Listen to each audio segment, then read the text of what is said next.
graça do Senhor Jesus continua nossos corações.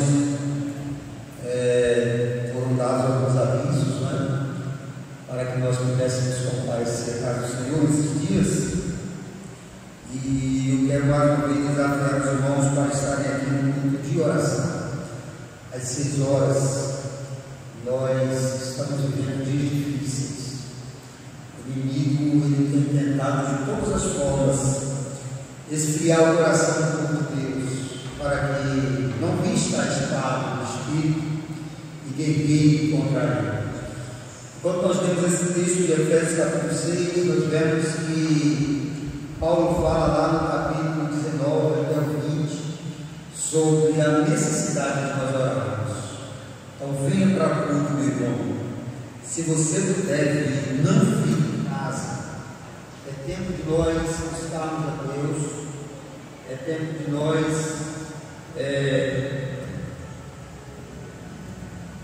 estarmos realmente em dependência, porque se o Senhor não edificar a casa, em vão trabalha aqueles que edificam.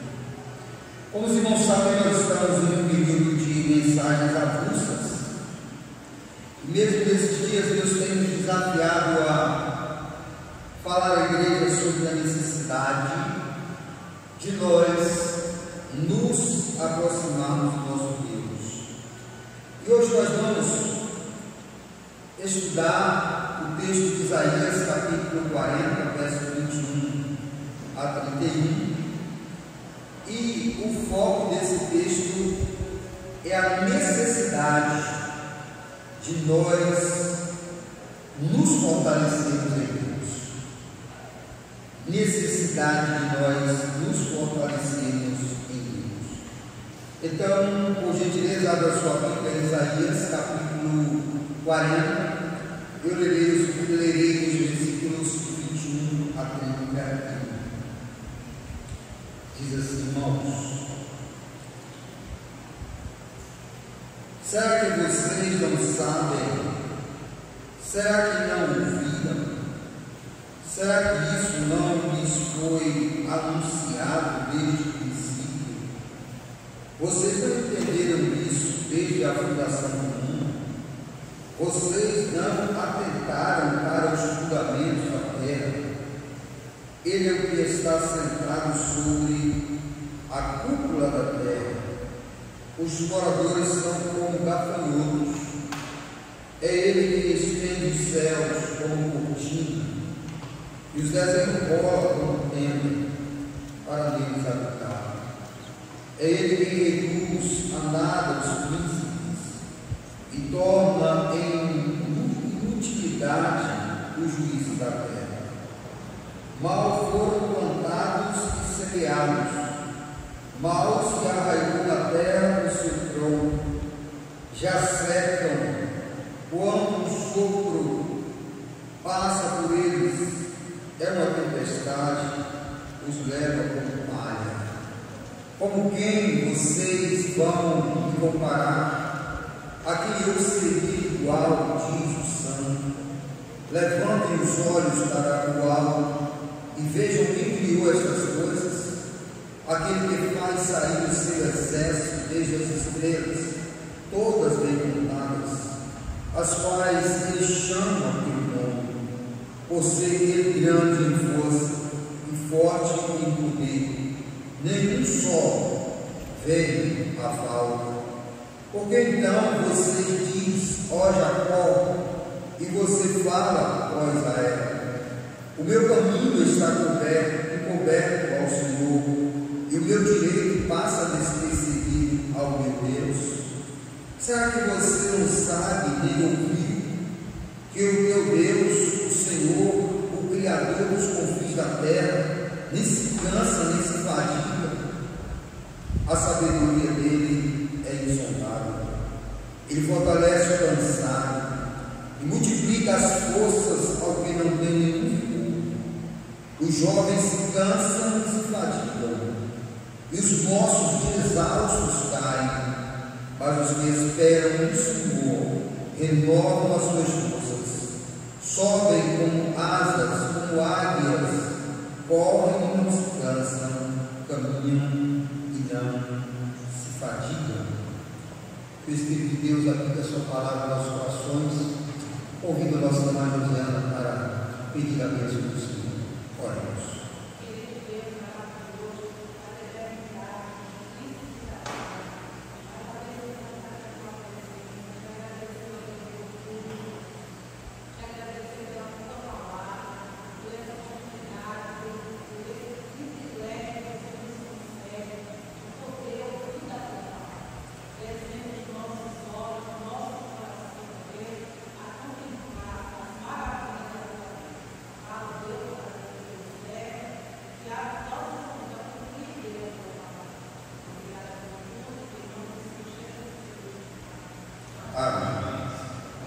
Apegarmos à força de Deus. Deus diz no versículo 31, mas os que esperam no Senhor renovam as suas forças. Então nós temos que nos apegar,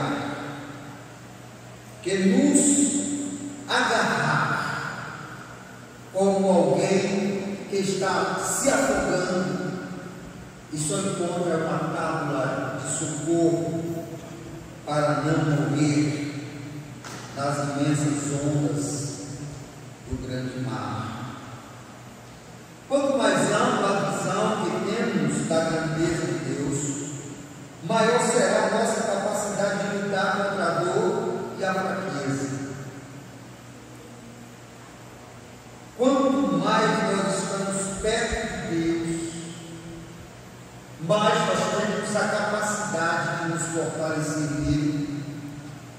Porque quanto mais nós estamos perto, nós podemos ver as dimensões de Deus, a grandeza de Deus. Conta-se que o pai levou um filho no aeroporto, e quando eles estavam ali contemplando aquelas imensas aeronaves gigantescas, de mais de 50 metros, o filho olhou para o céu e viu um avião que estava longe do aeroporto, e quando ele procurou alguma comparação, ele viu que o que estava lá em vias de pouso era do tamanho de um bonequinho de 10 centímetros. Então ele perguntou assim: pai, por que esse avião que nós estamos aqui perto dele é tão grande, tão gigantesco, e aquele avião que está vindo para cá é tão pequenininho, menor ainda do que os brinquedos que o senhor me deu em Natal? E o pai disse: filho, eu vou aproveitar esse momento para te dar uma lição. Quando nós estamos longe das coisas, nós vemos essas coisas tão pequenas que parecem que elas são menores do que os teus brinquedos. Mas quando nós estamos perto das coisas, então a gente vê essa coisa do tamanho real que ela é, assim como esse avião que está perto de você e de mim. Eu quero dizer a você nessa noite que quanto mais afastado você possa estar de Deus, você vai ver um Deus pequenininho, você vai ver um Deus menor do que os brinquedos do teu filho. Mas se você estiver perto de Deus, você vai ver Deus do tamanho que Ele é, com a força que Ele tem, e poder falar com Ele das suas dores, das suas fraquezas, e usufruir do seu poder. Um Deus pequeno desenvolverá em nós um coração pequeno, uma alma pequena, e esta visão que temos de Deus vai nos levar a não ter a confiança na grandeza de Deus. Nosso Deus não é pequeno.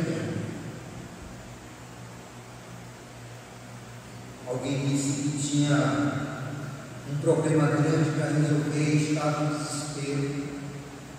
E alguém disse assim: diga para aquele problema que tem um grande Deus. Um Deus que fortalece, um Deus que sustenta, um Deus que não nos abandona, um Deus que nos ama. O profeta neste texto nos mostra uma visão clara desta grandeza e da majestade de Deus. Temos algumas lições para tirar desse texto, e essas lições servirão para demonstrar o quanto Deus é grande. O próprio texto ele se apresenta assim de uma forma tão cristalina. O profeta vai seguindo em um processo gradativo, demonstrando o poder de Deus em várias áreas da vida. E por fim ele conclui o seu desafio nos mostrando o quanto Deus é forte e como ele pode nos fortalecer nesses dias tão difíceis.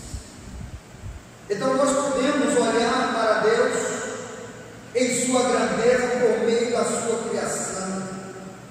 O versículo de número 12 nos diz: quem na concha de sua mão mediu as águas e tomou a medida dos céus a palmos, quem recolheu o pó da terra na terça parte de uma vasilha e passou os montes e as colinas, e pesou os montes e as colinas em uma balança, quem foi esse? Quem foi que criou? Quem foi que demonstrou um poder inimaginável? Quem foi que trouxe a luz, como diz o latim, ex nihilo, criou do nada, não teve nenhuma matéria que ele pudesse evocar para criar, pois a terra era sem forma e vazia. E ele, naquele momento, naquele dia, ele criou todo o universo e manifestou a sua grandeza. Esse universo tão complexo, esse universo tão estrondoso, foi criado por Deus. Todas as maravilhas, todas as estrelas, os grandes mamíferos, os oceanos, a nossa mente, não há nada no universo comparado à nossa mente. As grandes galáxias, 10 milhões de vezes maiores do que os grãos de areia do mar. Cientificamente provado, as galáxias e as estrelas são 10 vezes maiores do que os grãos de areia de todas as praias que existem no mundo. Eles se movem de uma forma vertiginosa, todos controlados por Deus. O sol nasce e se põe. Nós vemos meteoros que se cruzam, corpos celestes de milhares de toneladas passarem, raspando um no outro, mas eles não se batem, porque Deus está no controle. Então este universo encantador, este universo jamais compreendido, ele foi criado por Deus, pelo seu poder e pela sua grandeza. O versículo 25 nos diz: com quem vocês vão me comparar? A quem eu serei igual, diz o Senhor. Não há um outro ser que possa ser comparado com Deus. Ele é inigualável. A sua grandeza é imedível, é insondável. Esse é o Deus que nos fortalece. Esse é aquele que tem o controle do universo. Mas ainda assim, no texto, nós vemos como, com respeito a Deus, como é o seu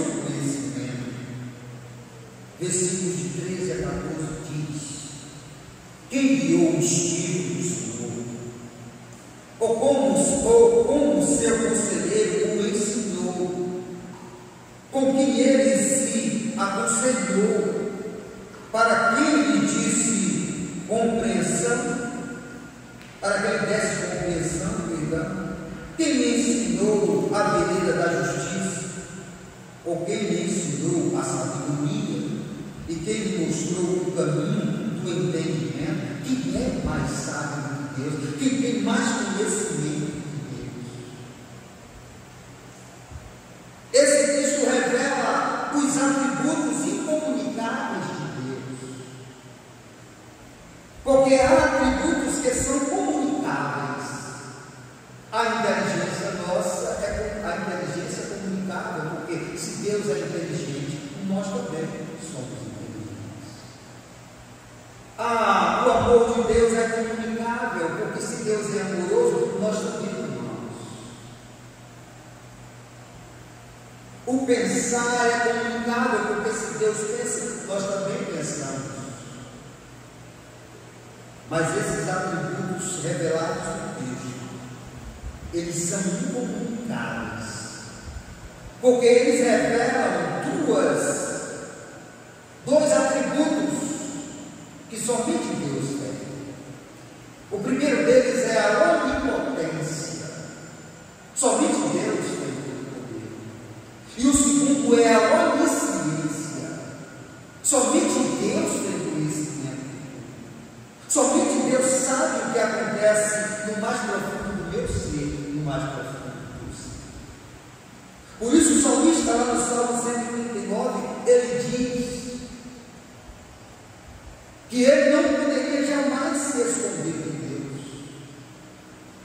Para onde eu fugirei de ti, Senhor? Tu és onisciente. Se eu for para o monte, tu me encontras. Se eu for para o abismo mais profundo dos mares, tu me encontras. Tu tem conhecimento de tudo.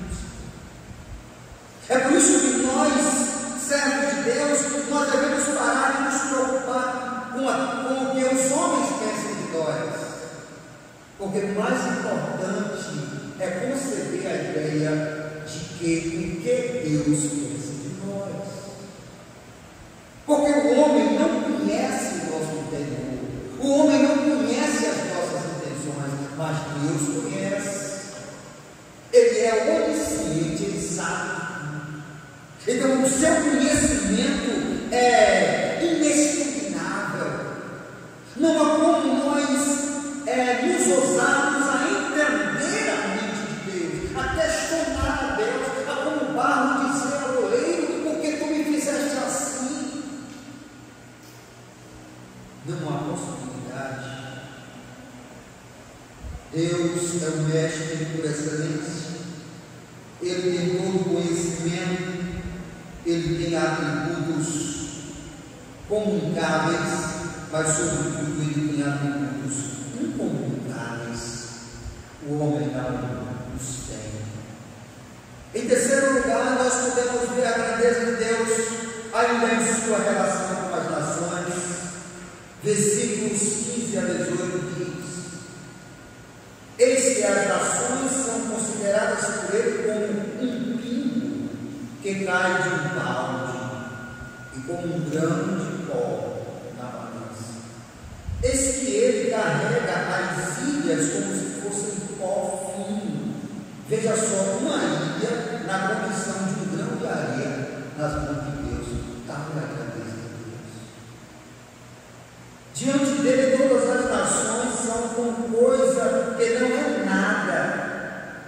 Ele as considera menos do que nada, como um vácuo.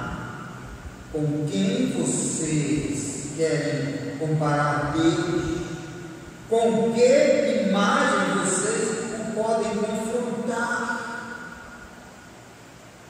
Porque as nações são nada para Deus. Por mais desenvolvida que seja uma nação, é como um pingo que cai num balde de água. Todas estas nações unidas diante do Senhor, em nada. Quando no final do milênio o inimigo é unir as nações para lutarem contra o poder, serão destruídos, todos se curvarão diante dele. Nenhum rei, nenhuma nação pode dizer que aguenta as consequências de Deus. E muitas nações já não existem mais. Muitas nações estão em frangalhos. Antes eram potências, como por exemplo o Irã. Vocês sabem por que o Irã é tão ousado no contexto mundial e até velho? Irã, irmãos, é Babilônia, é Nabucodonosor. Então eles se veem marrentos demais. Nós já governamos o mundo, nós somos um império poderoso, nós somos uma nação que não leva desaforo para cá. E os Estados Unidos, que eles não têm condição alguma de enfrentar a batalha, mas é os Estados Unidos que nos ameaçam. Nós os destruiremos, cairemos como mosca. Nós somos uma nação herdeira da grandeza de Nabucodonosor. Mas quem é o Irã? Nada. O Egito. Os faraós escravizavam o povo de Deus até por 400 anos. Prendemos os maiores homens de Deus de todos os tempos, José. Mas quem é o Egito hoje? Um país sem nenhuma honra no contexto. Então as nações se embraveceram, como diz o Salmo 46. Os reinos se moveram, ele levantou a sua voz e a terra se derreteu. Nenhuma nação pode se impor contra o poder de Deus. E em quarto lugar, a grandeza de Deus é manifestada na sua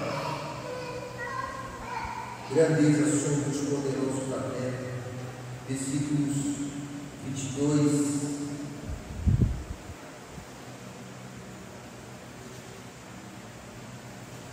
Versículos 22 e 25, o texto nos diz: Ele é o que está sentado sobre a cúpula da terra, cujos moradores são como gafanhotos. É Ele que estende os céus como cortina e os desenrola como tenda para eles habitar. É Ele quem reduz a nada os príncipes e torna em nulidade os juízes da terra. Mal foram plantados e semeados, mal se arraigou na terra seu tronco, já secam quando um sopro passa por eles. É uma tempestade, os leva como palha. Com quem você me compara? Com quem vou me comparar? A quem eu serei igual? Diz o Santo. Assim são os poderosos. César Augusto, Nabucodonosor, que se engrandeceu contra Deus, eu disse: eu vou transformar você em um jumento. Você se diz grande, mas eu vou fazer de você uma pessoa repugnável. Você vai comer como um animal no pasto. As suas unhas irão crescer. Você será um monstro. Você se julga tão belo, mas você vai ficar feio, porque você se ousou a me desafiar. E assim Deus fez com o rei de Tiro. E assim Deus fez com o Faraó, quando ele tentou destruir o povo de Deus, ele que foi destruído no Mar Vermelho. E assim Deus fez com Hitler, e assim Deus faz com qualquer poderoso que se erga contra ele. Os homens não podem se ousar a desafiar a Deus. Os reis sobem dos tronos, mas eles caem dos tronos. Mas Deus permanece no trono. Foi isso que Isaías viu. Lá no capítulo 6, ele diz: quando o rei Osias morreu, eu entrei no templo e ouvi o Senhor assentado em um alto e sublime trono. Os reis caem dos tronos, mas Deus continua no trono. E ninguém pode afrontar a sua grandeza. Aí os homens desses textos fazem duas acusações contra Deus. Versículo 27, eles dizem, acusam Deus de indiferença nestes momentos em que nós questionamos: cadê Deus? Nós fazemos muitas vezes como discípulos. Quantas vezes, quando nós estamos passando por crises e dificuldades em nossa vida, seja de ordem emocional, conjugal, profissional, relacional, a coisa aperta, o fogo queima, e nós nos sentimos tão derrotados diante da crise, que nós perguntamos: cadê Deus? Onde tu estás, Senhor? Eu não aguento mais de tanto sofrimento e tu nada fazes.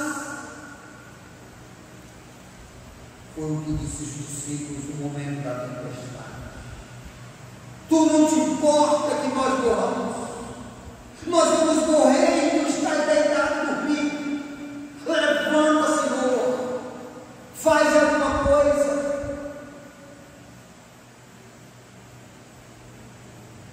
Os homens têm coragem de dizer isso a Deus. E Deus diz: por que então vocês dizem hoje a pó? E você fala, ó Israel: o meu caminho está coberto, está encoberto ao Senhor, e o meu direito passa despercebido ao meu Deus. Deus não me vê.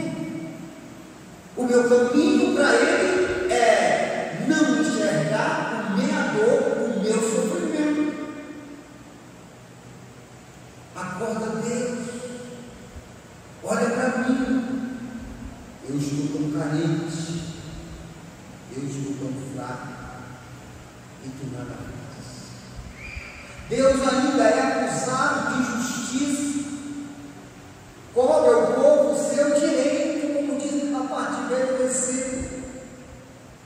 O meu caminho está encoberto ao Senhor, o meu direito passa despercebido ao meu Deus. Ou seja, eu estou sofrendo, eu estou sendo injustiçado e Deus não vê. A empresa me demitiu, não pagou o meu tempo, eu estou passando dificuldade e Deus não vê. Então, Senhor, seja justo.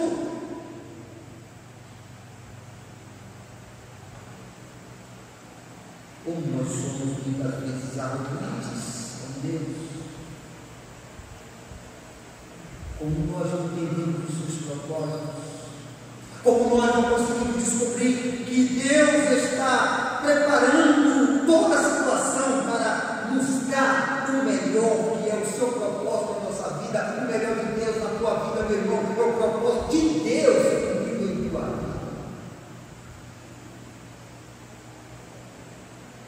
Quero fazer como logo, lá no capítulo 13 de Gênesis. Eu não sei se você está vendo essa história. Os pastores de Ló estavam discutindo com os pastores de Abraão. E então Abraão disse para Ló: olha, você precisa se separar de mim, porque não está dando certo. É melhor a gente, cada um tomar seu rumo. Ele disse: tudo bem. Mas Abraão era um homem de Deus, era um homem que confiava no Senhor. E ele disse: para onde você for,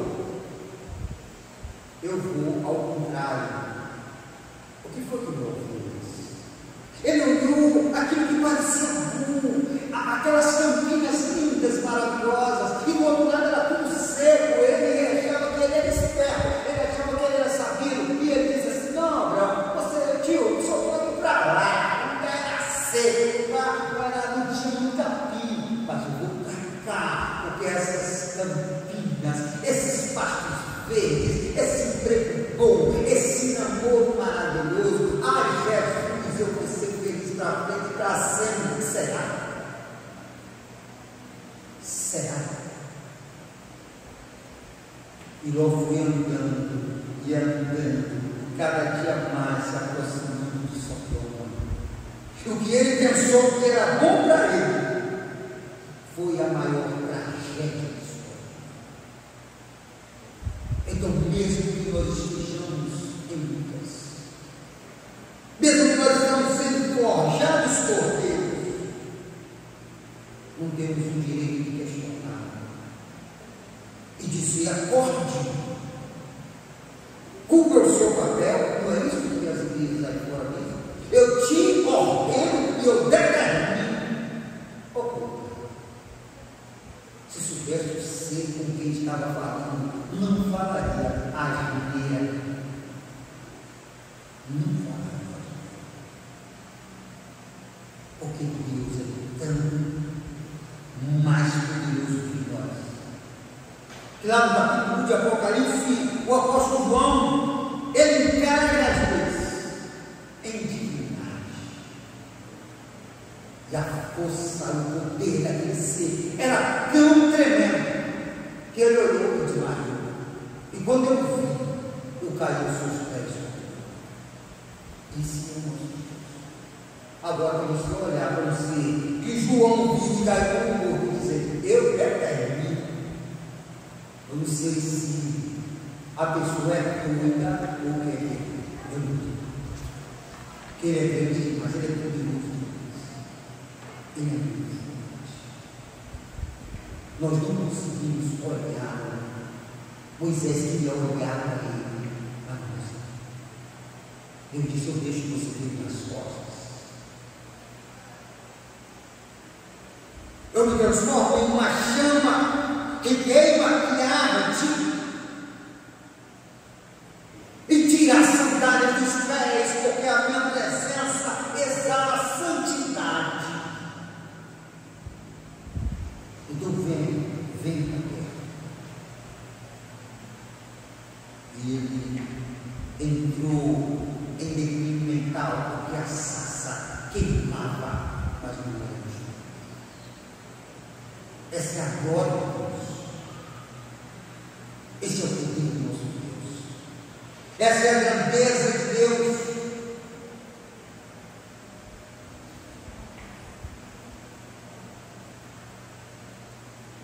Segunda acusação de injustiça. A segunda acusação de que tem direito não cabe no cristão que foi lavado em mim pelo sangue do Senhor. A resposta de Deus a todas essas coisas está no versículo 27 e 28.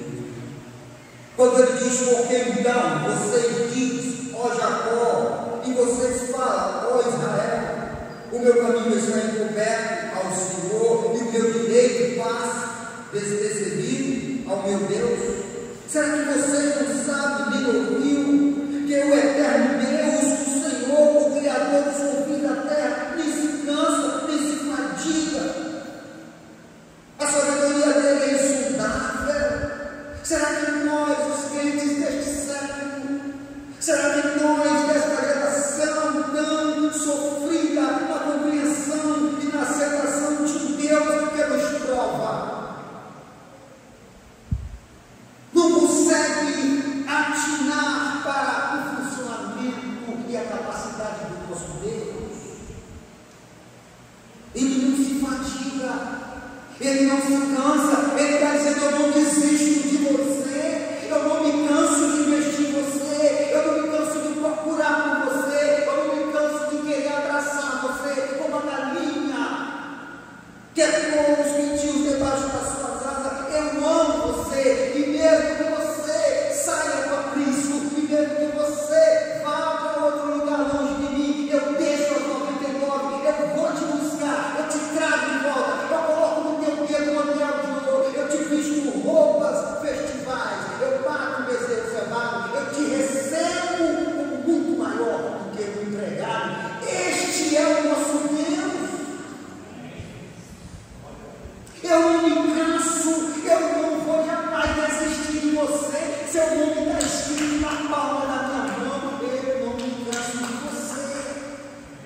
Ele não abandonou você. Ele jamais te abandonou. Essa é a resposta de Deus. Deus não está cansado de você, mas a nossa dor para cumprir seus propósitos mais excelentes.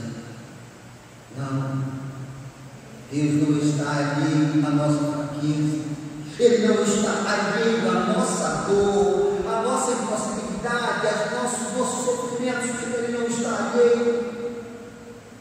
Tudo o que Ele quer é trabalhar em nós para depois agir através de nós.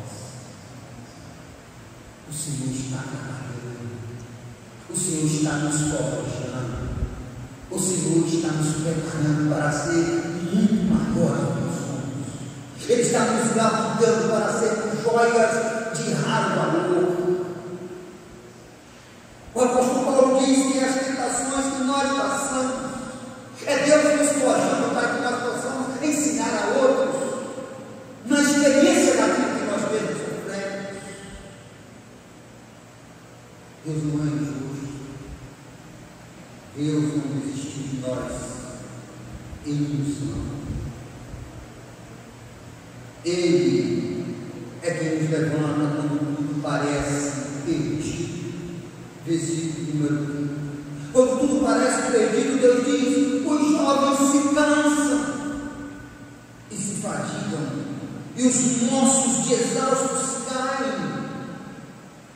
Parece que tudo está perdido, mas no versículo 31 ele nos diz: mas os que esperam no Senhor renovam as suas forças, sobem como asas, como águias, correm e não se cansam, caminham e não se fatigam.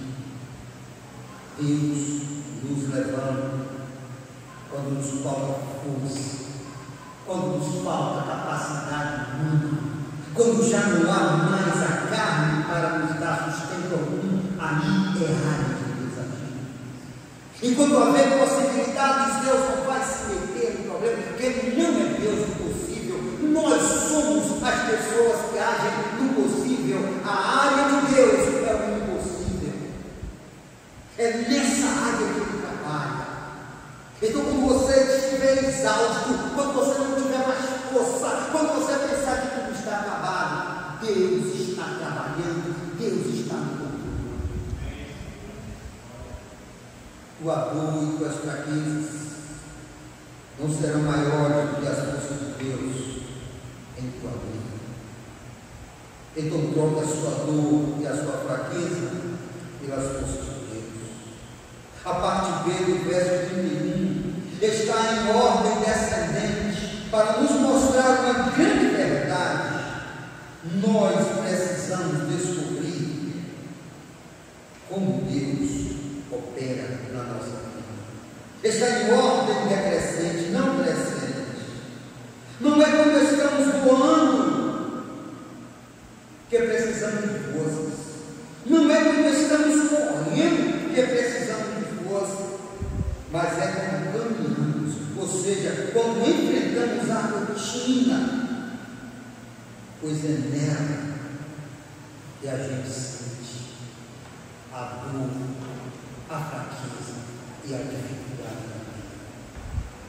Por isso Deus colocou esse texto em ordem decrescente. Veja, primeiro o voar. Ora, só quem voa é quem tem forças. Depois o correr, só quem corre é quem tem forças. Mas quem está andando está contemplando mais vagarosamente as paisagens do processo.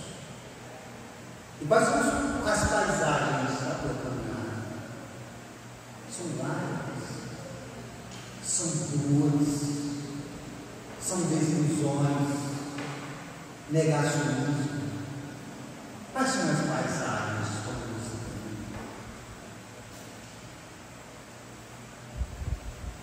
É neste momento que você mais sente a dor. É aí que Deus vai operar na tua fraqueza.